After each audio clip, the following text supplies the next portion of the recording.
everybody. Welcome to something new that we're starting here at BakeSmart.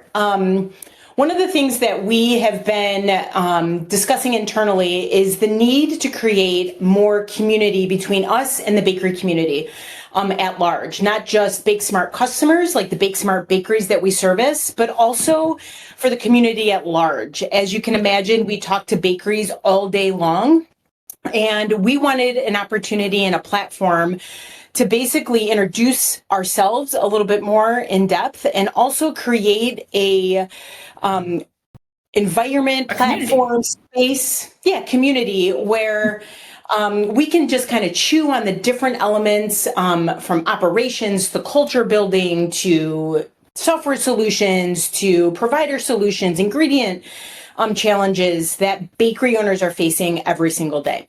So this is our kickoff of it. We thought it would be great to first just kind of introduce the three of us, who we are, kind of our background, what brought us to BakeSmart. And then from there, we plan on rolling out content that will essentially just introduce different topics. We'd love to hear from you. If there's a topic you'd love us to discuss, want to hear our thoughts on it. Down the road, we can totally envision ourselves interviewing different bakery owners that run really cool bakeries to share their story with people who want to learn from them or just are curious how they do things. It's probably the number one question we get as we talk to bakery. How would you do it? What is That's the thing, is like we comes down to the fact that every time the three of us get on a phone call like this while we're at work, we end up talking about bakery because all of us grew up either ingrained or fell in love with it or from a young age, and I think we miss it, right? So we are filling that need of not being operators anymore by talking to so many different people, but it doesn't make sense for us to kind of, it's not gatekeep the information, but like we get it, we're talking to other people to do it, and this guy does the same thing as that guy on the other side of the country. Like, why not start bridging the gap between folks and creating a space that people can get together and like problem solve? Right. And also just like, chew on it a little bit. I love nerding out with you guys about bakery stuff and talking about the ups and the downs and just like somebody else is living your life. There actually are other people who understand it and understand the highs, the lows, and everything in between. So Arie, you said too something earlier today where bakery can be really isolating, right? It doesn't really leave. Yeah. It definitely, it creates its own sort of culture, and it's, it can be easy to get stuck in that culture and that daily routine. So it's helpful, I think, sometimes to talk to other people who do the same thing, live the same life, in the same tribe, so to speak. People don't understand getting up at 2 a.m. to go to work. I mean, there's the third shifters, there's the first responders, and then there's bakery people, right? Your friends aren't going to say, oh, what do you mean you have to go to bed at 8 o'clock?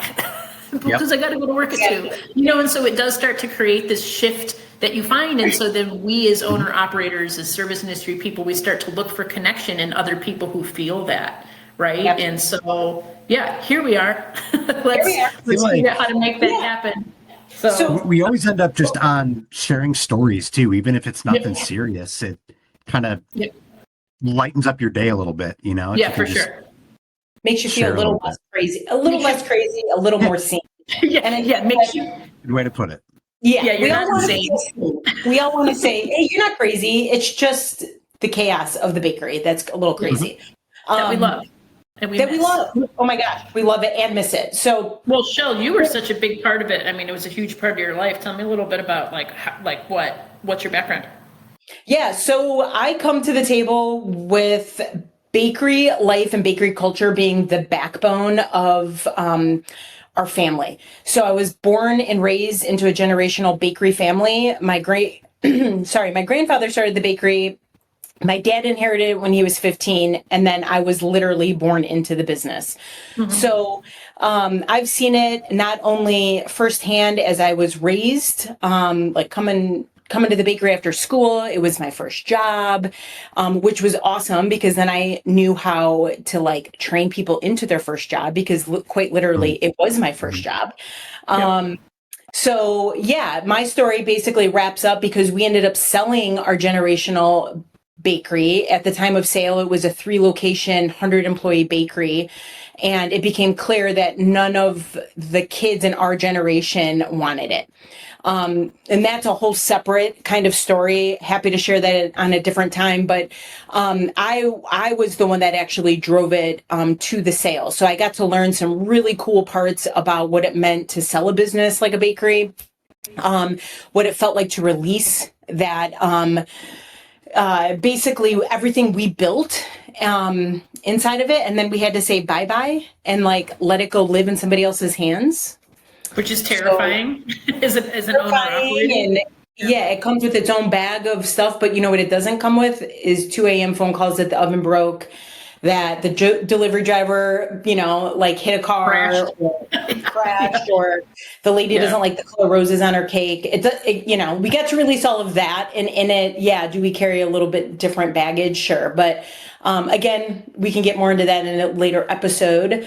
But yeah, I brought all of that to BakeSmart because we used BakeSmart to manage our custom cake heavy driven bakery. That's what we were. We were a cakery, and we used BakeSmart. That's how I was introduced to the team here. When we sold, I said, hey, I think you guys could use some operational operator perspective as you're building these tools to serve an industry. They loved the idea. They welcomed me on. And from there, I actually had the immense pleasure of bringing both you, Heather, and Arie into the mix. So, let's keep going. It's funny that it happened that way. So I was in the service industry. So this is weird. I have this guy, this Uncle Angelo. It's a man that married my mom's sister. And I remember when I was like 13, he told me, no matter what you do, go to college. But before you go to college, find a trade that always makes you money. He's like cosmetology, something. You know, he's like an old Italian guy from south side of Chicago who, you know, had an exotic pet shop as a hobby and sold used cars. Like literally that was Uncle Angelo. You know, but so I was like, all right, great. Well, what can I do as I pay my way through college? I can wait tables. You know, everybody can do that. Started when I was 16 as a hostess, 18 started waiting tables, just kind of went through the service industry. I always knew I could pick up a shift to pay a bill, to pay to pay my rent, to buy the things I wanted to have while still doing full load college. Ended up in Chicago, ended up meeting Shellie. And then found out that Shellie and I were from the same area and that every single one of my childhood cakes came from Shellie's parents' bakery, right? And it was amazing. Yeah. You know, if you run a bakery in your community, you know, you kind of are this like pseudo celebrity. And that was a story that is at the origin of Heather and I's friendship. She met me and she was like, oh my God, you're from this bakery. Oh my God, blah, blah, blah. And her heart of service was something I drew to you in your service. You have a heart of service. Yeah, I do. Thank you. Yeah, I love the service industry, but like I quickly realized that working in a 2 or 3 or 4 a.m. bar in Chicago was going to be the end of me, and was like, I need to get out of Chicago. I need to go back to the suburbs for a little bit. Shellie was like, you know, go check out my dad's place. You know, they're looking for some customer service help. I think you'd be a great fit for it. And that started my journey and love of bakery. You know, I realized very quickly that while it is still service industry, it's a completely other beast. Right? Bakery people are insane. Bakery is harder than any other service industry I've ever worked in. And that challenge appealed to me. The customer service side of it appealed to me. And there was something about knowing that every interaction I had with people was a celebration, right? Not always, but the majority of the time you're giving people something that is just, you know, good and raw and amazing. Anyway, yeah, I worked for Shellie's dad, and then my sister called and said she was pregnant and she was in Texas and she was getting married, and I was like, not on my watch, I'm coming. So I moved to Texas to be near her and be a part of this experience. And Ken, Shellie's dad, actually helped me find a bakery in Austin that needed some customer service. So I walked into my interview with a stack full of reviews from, this is not a joke at all, reviews from, what is it, the red one? Yelp. Yes. I walked in with Yelp reviews and I said, your customer service sucks, you need to hire me. And so they did. So I started as a front of house supervisor and worked my way up to chief of operations over 6 years, expanded the 3 locations, expanded a wholesale program, expanded a scratch natural wedding and custom cake program. It's Austin, so we opened up a music venue and cocktail lounge, like everything. We did it, and I was right there at the helm of it. You know, we got through COVID with 3 stores intact. We took a beating, but in the end, it was something that we loved. And I had a choice to make at the end of that, which was continue, buy in, invest fully, or cash in my PTO and get out. And we opted to cash in. And I was a big proponent. At that point, we had sold our bakery about a year prior to Heather's exit from the one that she did. And I said, look, we could use you here at BakeSmart. There's a real need, as if you run a bakery, you know that there's a big gaping hole in the technology software, especially on the front end, sales, even formula management. Arie, we'll introduce him in a hot second here in more depth about what he brings to the team, which is a huge missing piece that we had for him. But I called Heather and said, hey, I really want to inspire you that there is a way to service this industry that's outside of the walls of what you're doing right now. And she obviously made that decision to do that, but we're blessed to have her on BakeSmart. It was smart. It was a smart choice, and I'm glad Shellie pushed me in that way. You know, and it's cool too, because while Shellie brings like this other world experience of marketing and customer service and retail operation that she grew up inside, and then also experienced in her non-bakery life, and then my middle of house experience of blending the back of house and the front of house and SOPs and operations and things like that. It wasn't until we met Arie that we were like, oh, here's the third leg of our stool, right? Here's the guy who understands back of house in a way that neither one of us ever could. And, you know, also just from what I've heard from you, Arie, is that you also know a lot about different softwares for back of house. Yeah. I've been in the industry, 2006, 2007, number of years. Yeah. And, you know, I've made my way around between, I started on the front of house, actually, just selling bread at a little retail bakery counter. Loved it. I got. Is that the Coney Island one? Well, I was washing dishes in Coney Island, and then I went from there. I rode my bike over to a bakery where I sold bread. Your bike, how old were you? 14. I was 14. Yeah, I think so. Nice. Might have been cash under the table, not sure. But I got, not a clue. Yeah, no, exactly. I got hooked. I love the industry. I love the people, kind of the controlled chaos that happens, and, you know, decided to go to pastry school, went to Johnson & Wales. Awesome. I was lucky enough to meet my wife there, and that's awesome. She's a baker, pastry chef as well. But yeah, been in a bunch of different kind of categories: restaurants, catering, of course, bakeries, retail, and wholesale. And I've always loved the software component, and that's where I've seen all these different platforms that, you know, I won't name. A lot of them they're great, but they're not meant for bakeries. And so when I saw an opportunity to, you know, help people out with these platforms that I always really loved working with, but, you know, I found BakeSmart, which is bakery specific. It was such a cool opportunity to really dial into my culture and my people and my community of bakers. And I mean, I'm sure, you know, both of you guys feel that every day of talking to kind of our tribe, our people. You know? But it's different. It's different too. You know, like when you come from restaurant, which is, you know, make the sale, make the product, you know, to bakery, which is make the product, hope to make the sale, or make the product, or make the sale, but make the product way later. It's a different kind of inventory management. It's a different kind of accounting. It's a different kind. I mean, it's just different.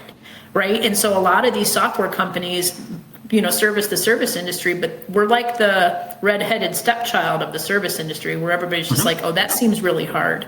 I mean, you know, 100%. There's a totally, you know, restaurants are a dime a dozen. And if you're lucky, there's one or two flagship bakeries in a community. And because it's a different beast to run. And I think that is what drew me into the BakeSmart world, was that, okay, here's a vision for a company that wants to serve with blinders on this niche industry that has been, in my opinion, overlooked by the bigger tech companies. And we're just super excited to be under this like opportunity really to bring our experience of running our own or working inside of established brick and mortar bakeries into this kind of environment where we get to share not only our opinions, our expertise, but also connect community of like-minded.